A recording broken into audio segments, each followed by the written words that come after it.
The Prince of Württemberg has been kidnapped. The great detective bounded from his chair as if he'd been kicked from below. A prince stolen, evidently a Bourbon, the scion of one of the oldest families in Europe, kidnapped. Here was a mystery indeed worthy of his analytical brain. His mind moved like lightning. "Stop," he said. "How do you know this?" The secretary handed him a telegram. It was from the prefect of police of Paris. It read, "The Prince of Württemberg stolen, probably forwarded to London.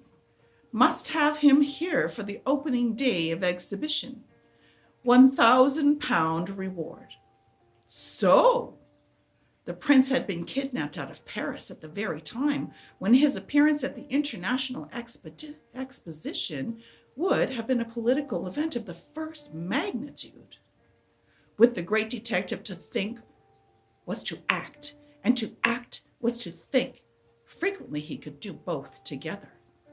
"Wire to Paris for a description of the prince." The secretary bowed and left. At the same moment, there was a slight scratching at the door. A visitor entered. He crawled stealthily on his hands and knees. A hearthrug thrown over his head and shoulders disguised his identity. He crawled to the middle of the room. Then he rose. Good heaven! It was the Prime Minister of England. "You?" said the great detective. "Me," said the Prime Minister. "You've come in regard to the kidnapping of the Prince of Württemberg?" The Prime Minister started. "How do you know?" he said. The great detective smiled his inscrutable smile. "Yes," said the Prime Minister. "I will use no concealment. I am interested, deeply interested.